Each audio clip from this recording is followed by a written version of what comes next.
Hello friends, आज हम बताएंगे प्रीपोजिशन। जैसा कि आपने बोर्ड पे देखा, ऑनलाइन क्लास आने का मेरा मकसद यही है कि भले ही लॉकडाउन लग जाए, संस्था बंद हो जाए, लेकिन आपका पढ़ाई ना रुके। चलिए फ्रेंड्स, आगे बढ़ते हैं। सबसे पहले हम लोग चलेंगे प्रीपोजिशन की ओर।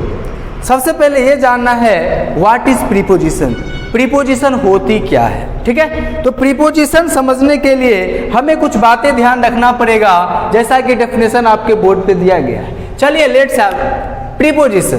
Preposition is a word which is used. Preposition एक शब्द है। What is preposition? एक शब्द है जिसे प्रयोग किया जाता है किसके लिए? एस्टेब्लिश करने के लिए, बैठाने के लिए। A relation between two words. कोई भी दो शब्द के बीच में हम अगर रिलेशन बैठाते हैं तो उसको हम लोग क्या कहते हैं? प्रीपोजिशन। तो व्हाट इज प्रीपोजिशन, ये जानने के लिए हमें समझना पड़ेगा कि preposition is a word, preposition is a word which is used to establish the relation. Relation मतलब संबंध बिटवीन टू वर्ड्स।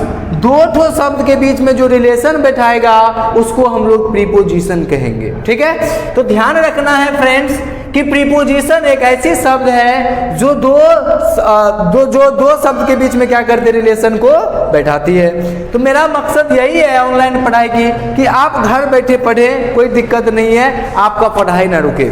फ्रेंड्स, अच्छा लगता है हमें भी जब पढ़ाने आते हैं, इसीलिए फ्रेंड्स आगे बढ़ते हैं। चलिए एग्जाम्पल के तौर पे चलते हैं। A book is on the table. A book is on the table. गौर से देखिएगा इस एग्जाम्पल को। एक बुक क्या है? एक नाउन है। क्या ये? नाउन है। और द टेबल क्या है फ्रेंड्स? नाउन है। फ्रेंड्स आप तो बताइए कि नाउन कहते किसको है? नाउन का दूसर नाम जो होता है हम लोग हमारे हिसाब से होता है नेम। इस दुनिया में कोई भी चीज है, चाहे व्यक्ति, वस्तु, स्थान, जानवर, सबका एक शुभ नाम होता है। इसी नाम को हम लोग कहते हैं नाउन। और फ्रेंड्स ये पार्ट्स ऑफ स्पीच वर्ड का ही पार्ट है ना? तो नाउन भी क्या है? एक वर्ड है। ठीक है, क्लियर? अब यहां पर देखिए, ये नाउन है, ये नाउन है, और ये इज है जिसे हम लोग वर्ब कहते हैं, जो हमने इनसे पिछले ऑफलाइन में जो था उन्हें बताए थे, ऑनलाइन में भी बता देंगे, उसके लिए टेंशन मत लीजिए। तो ए book is on the table. अब कोई बोलेगा सर आपने सबको घेर तो दिया, लेकिन ऑन को कहाँ घेरा है? फ्रेंड्स यही प्रीपोजिशन है। अब कैसे? अब इसको समझने के लिए हमें जानना है कि ये जो टेबल है, आप बताइए, कोई एक एग्जांपल लेते हैं। मान लीजिए ये टेबल है, ठीक है। अब इस पर एक क्या है? बुक है। मान लीजिए बुक है, कोई भी बुक ले लेते हैं, ठीक है। अब ये बुक है यहाँ पर ऐसे करके रखा हुआ, तो आप बताइए कि हम यहाँ पर तत्काल के लिए इसे हटा देते हैं। रिलेशन कैसे बैठाता है, इसको जानने के लिए हमें इसको थोड़ा सा समझना पड़ेगा। इसे हटा देते हैं। कहता है ना कि संबंधता, यानी संबंध का एहसास तब होता है जब आपके घर से कोई दूर चला जाता है, तब पता चलता है, उसकी कमी की एहसास होती है, तब समझ जाते हैं नहीं उसके साथ कहीं ना कहीं संबंध अच्छा था। तो अब चलते हैं वही बात, ऑन को थोड़ा देर के लिए हम यहाँ पे रख लेते हैं। अब आप इसका अर्थ निकालिए। ए बुक इज द टेबल। क्या किताब टेबल है? अगर किताब टेबल है तो आप टेबल बैठने के लिए अलग से क्यों लेते हैं? किताब अलग से क्यों लाते हैं? टेबल को ही सारा काम, किताब को ही सारा काम कर लेना चाहिए था, टेबल भी बन जाना चाहिए था, और उस पर आप भी सारा काम कर लेना चाहिए था। तो अलग अलग की क्या जरूरी है? दोस्तों यही बात यहाँ पर जानना है कि ये जो बुक है और ये जो टेबल है, इस दोनों के बीच में जो सही अर्थ बताता है वो है रिलेशन। क्या है ये? रिलेशन। अब ये जो रिलेशन है,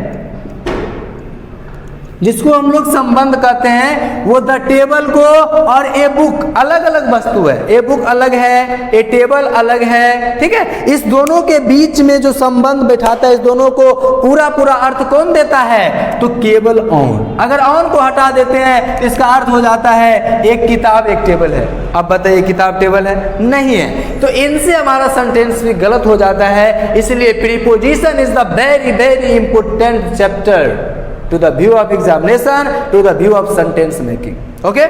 Let's continue. तो तुमने अभी जाना, आपने अभी क्या जाना कि ऑन क्या है? एक रिलेशन बैठाता है, और जो चीज रिलेशन बैठाता है दो वर्ड के बीच में, दो नाउन के बीच में, दो वर्ड के बीच में, तो उसको हम लोग क्या कहते हैं? प्रीपोजिशन।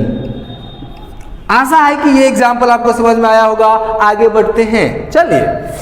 नेक्स्ट एग्जाम्पल है कि I write with a pen. I write with a pen, ठीक है। अब फ्रेंड्स आप बताइए, मैं इस पेन से मान लो लिखता हूं, ये पेन है, तो मैं जब लिखता हूं तो इनसे मेरा हाथ संपर्क में रहता है, उनके साथ विथ लगाया जाता है, वो आगे बताएंगे, ठीक है, विथ। अब यहां पर ध्यान देना है, आई एक क्या है?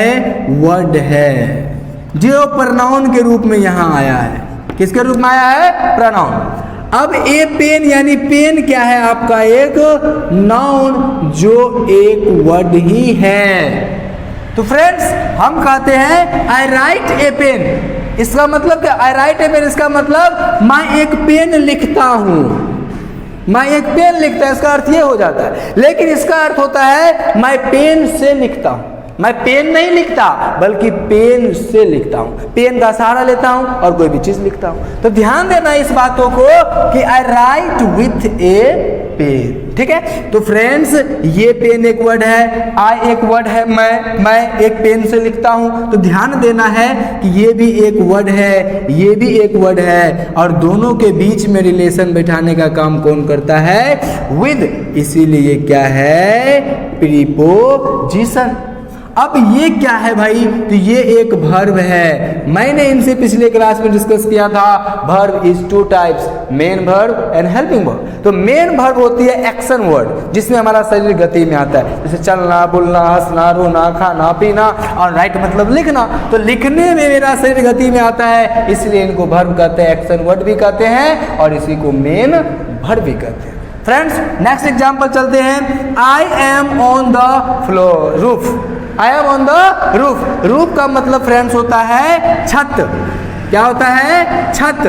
अब बताइए जो छत है, नीचे जो फर्श है, वो मैं एक छत पे हूँ। इनसे पहला फ्लोर था, ये सेकेंड फ्लोर है, ठीक है। तो ध्यान रखना है दोस्त, सॉरी ये पहला फ्लोर ही है, इनसे पहले ग्राउंड है, ठीक है। पहला फ्लोर मतलब छत पे हूँ, कोई दिक्कत नहीं, इनसे आगे भी बना हुआ है, ठीक है।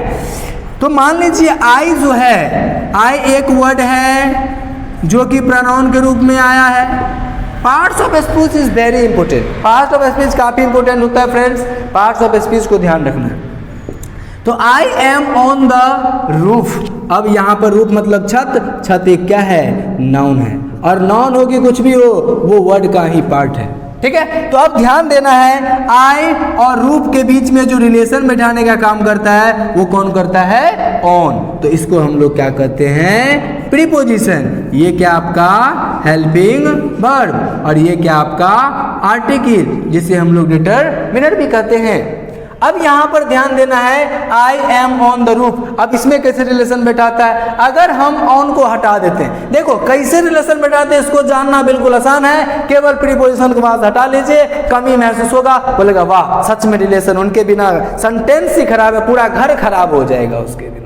इसीलिए प्रीपोजिशन पूरे घर को मेंटेन रखता है। तो यहाँ पर संबंध बैठाने का काम कौन करता है? प्रीपोजिशन। जिस घर में संबंध ना हो वो घर जल्दी बिखर जाता है। इसीलिए ध्यान देना है दोस्तों कि ऑन को अगर हटा देंगे तो इसका मतलब हो जाएगा आई एम द रूफ, मैं छत हूँ। मैं छत हूँ नहीं, बिल्कुल लोग हंसेगा अगर आप बोलेंगे मैं छत हूँ, वो बोलेगा पागल हो गया, ये मतलब इनका दिमाग थोड़ा सा ठीक नहीं है अभी, ठीक है।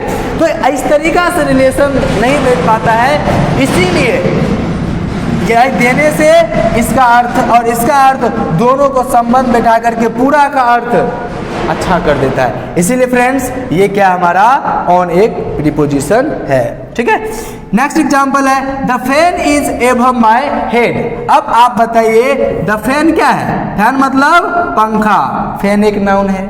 अब बताइए ये हेड हमारा क्या है? ये हेड आई मीन कि ये जो कपाड़ है वो क्या है? हेड है। ये भी एक नाउन है, ये डिटरमिनर है, ठीक है। ये आपका क्या है आगे बता रहे, ये एक वर्ब है। अब बताइए ये प्रीपोजिशन है। अब क्वेश्चन उठेगा सर कैसे, आपको कैसे पता चल जाता है? फ्रेंड्स आपको भी पता चलेगा, थोड़ा देर वेट कीजिए। The fan is above my head. अब बताइए पंखा मेरे सर के ऊपर है।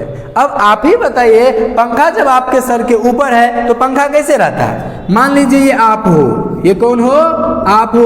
अब आपके ऊपर ये फैन है कि नहीं है? अब आप बताइए ये फैन अलग है, आप अलग हो, दोनों के बीच में रिलेशन बिठाने का काम कौन करता है? प्रीपोजिशन, जिनसे पूरा सेंटेंस का अर्थ एक सही निकलता है। अब कैसे सही निकलता है? The fan is above my head. अब देखो पंखा मेरे सर के ऊपर है। अब अगर हम प्रीपोजिशन को थोड़ा देर के लिए विराम दे देते हैं, इसका अर्थ निकल जाता है कि पंखा मेरा सर है। बताइए पंखा मेरा सर है, ये मेरा सर है, नहीं ना है? अगर ऐसे कहेंगे तो लोग क्या समझेंगे? बिल्कुल। तो यहां पर ध्यान देना है कि ये जो पंखा है वो आपका सर नहीं है, आपके सर के ऊपर है। तो इस दोनों के बीच में जो शाब्दिक अर्थ जो दिलाता है, पूरा सेंटेंस को करेक्ट कर देता है, जिसका नाम है प्रीपोजिशन, और यहां पर क्या है? एफ। फ्रेंड्स अब हम आगे बढ़ते हैं, बस थोड़ा देर और इसे मिटा देते हैं। थोड़ा देर के लिए आप स्क्रीनशॉट ले सकते हैं। चलिए ले लीजिए स्क्रीनशॉट।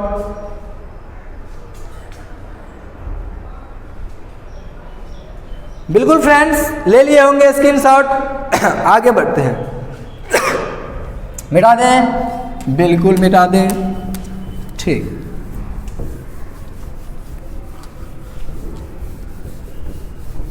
फ्रेंड्स कोरोना पूरा बेकार कर चुका है, हमारे एजुकेशन सिस्टम को बेकार कर दिया है। 10वीं में 12वीं में उछल के मार्क दिया। बताइए फ्रेंड्स क्वालिटी नहीं रहेगी तो जॉब मिलेगा? आगे दिन यही बच्चे जॉब के लिए मतलब तरसेंगे और उनके पास नॉलेज नहीं होगी कि वो जॉब करेंगे, है कि नहीं? और उस समय सरकार कहेंगे कि आपके पास क्वालिटी नहीं है। उस समय कहेंगे, अभी तो पास कराने में खूब मजा आ रहा है, स्टूडेंट को भी खूब मजा आ रहा है, ओ बैठल पास हो जाते, क्या पढ़ना लिखना। फ्रेंड्स आपको इसे नहीं पढ़ना है। चलिए आगे हम लोग पढ़ेंगे कि जो प्रीपोजिशन है ना, प्रीपोजिशन जो है इसे हम लोग दो प्रकार में डिवाइड कर देते हैं और दो तरीका से पढ़ते हैं। Preposition is called also a confusional chapter. Preposition को कन्फ्यूजनल चैप्टर भी कहा गया है। इसीलिए आप कितनों प्रीपोजिशन पढ़ लीजिए आपको कन्फ्यूजन होगी, लेकिन मेरे कंसेप्ट जानने के बाद आप सही टिक लगा कर। फ्रेंड्स लगे रहिए मेरे वीडियो के साथ। चलिए तो ये जो प्रीपोजिशन है ये दो प्रकार के होते हैं। एक होता है सिंपल, जिसको हम लोग कहते हैं साधारण, नहीं होता है। एक सिंपल ड्रेस, एक होता है अच्छा मतलब अजीब ड्रेस। तो सिंपल ड्रेस और अजीब ड्रेस होता है थोड़ा सा, तो उसी तरीके से ध्यान रखिएगा कि प्रीपोजिशन जो होता है दो कैटेगरी में बांटा गया। पहला सिंपल और दूसरा क्या भाई? तो दूसरा है आपका कॉम्प्लेक्स। फ्रेंड्स अब ये जानना है ये जो सिंपल का मतलब जो होता है साधारण, इसमें हमको कुल मिलाकर के 40 से 50 प्रीपोजिशन पढ़ना है। 40 to 50, 40 से 50 प्रीपोजिशन पढ़ना है, जिसमें जैसे कि ऑन होगा, इसमें इन होगा, विद होगा और ETC एक्सेट्रा हो सकता है। टेंशन नहीं लेना है। 40 से 50 को ऐसे बताएंगे कि आपके दिमाग में सीधा घुस जाएगा। और एक चीज ध्यान रखिएगा फ्रेंड्स, प्रीपोजिशन एक ऐसा चैप्टर है जो घर पे रिवीजन करना पड़ेगा जरूर, कोई दिक्कत नहीं है, लेकिन माइंड में जो एक बार ढुका लिए ना तो गारंटी देते हैं एग्जाम तक नहीं भूलेंगे। चलिए, तो इसमें हमको कितना पढ़ना है? 40 से 50, ठीक है। लेकिन ध्यान रखना है, कॉम्प्लेक्स का मतलब होता है जटिल, कठिन। अब आप बताइए इसको एक कैसे प्रीपोजिशन है भाई? तो इसको जानने के लिए हमें एक एग्जाम्पल लेना पड़ेगा। जैसे हम एक एग्जाम्पल लेते हैं डील। अब डील जो प्रीपोजिशन है, इनके साथ दो प्रीपोजिशन लगता है और बच्चा यहीं पे कंफ्यूजन करता है,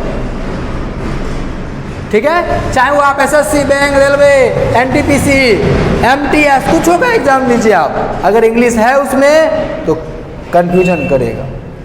तो डील जो है, डील के साथ दो लगता है, एक इन भी लग जाता है और एक विद भी लग जाता है। अब बच्चा कंफ्यूजन कि सर इन लगाएं या फिर विद लगाएं। कंफ्यूजन, कंफ्यूजन ही कंफ्यूजन है, सॉल्यूशन कुछ पता नहीं। आज सॉल्यूशन जब मिला तो क्लियर। तो ध्यान रखिएगा, अब सॉल्यूशन हमें मिलेगा और कंफ्यूजन पहले मिला, अब हमें सॉल्यूशन मिलेगा, ठीक है। तो चलिए चलते हैं। डील के साथ इन हम तब लगाएंगे जब किन्हीं के साथ हम लोग व्यापार की बात करेंगे। कौन चीज की बात करेंगे? व्यापार, यानी कि बिजनेस। जब हम लोग कोई वस्तु को डीलिंग करेंगे तो उस समय हम लोग किसका प्रयोग करेंगे? इनका, डील इन, ओके। अब चलते हैं विद किन के साथ, ध्यान रखिएगा, व्यवहार। कौन चीज? व्यवहार। जब आप किन्हीं के व्यवहार के बारे में बोल रहे हैं उस समय आप किसका प्रयोग करेंगे? विद का, क्लियर। तो फ्रेंड्स, आज मैंने प्रीपोजिशन का इंट्रोडक्शन दिया, फिर अगले क्लास में हम लोग इसका कुछ सिंपल प्रीपोजिशन के पहले डिस्कस करेंगे। इसको हम लोग पहला मान लेते हैं टॉपिक, इसको दूसरा मान लेते हैं। तो अगले जो क्लास होगी हमारी वो सिंपल प्रीपोजिशन की होगी और इसका रूल्स एंड रेगुलेशन बताया जाएगा जो आपके एग्जाम में काम आएगा, क्लियर। तो आप लोग इतना करके आएंगे, फिर हम लोग मिलेंगे अगले क्लास में। तब तक के लिए धन्यवाद और बने रहिए इस वीडियो के साथ। फ्रेंड्स, अंत में बस यही बात कहूँगा कि ऑनलाइन प्लेटफॉर्म आने का मेरा एक ही मकसद है, ये संस्था बंद हो गया, इसीलिए संस्था बंद नहीं हुआ बल्कि सरकार ने बंद कराया। पता नहीं सरकार को टीचर से, स्टूडेंट से क्या दुश्मनी है। फ्रेंड्स, हम आपको बता दूं, भले ही सरकार कुछ भी करे लेकिन हम लोग आपके साथ अन्याय नहीं करेंगे। इसीलिए अब ऑनलाइन के प्लेटफॉर्म के साथ जुड़ गए हैं। जिस बच्चे के पास मोबाइल नहीं है, क्योंकि गांव घर है भाई, हम लोग गांव घर के टीचर हैं और जितना हो सके उतना मैं मदद करता हूं बच्चे को।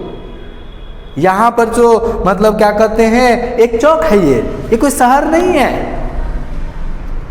और किसी तरीका से हम लोग मैनेज करते हैं और रूम भाड़ा भी इतना काफ़ी है, मैनेज नहीं हो पाता है।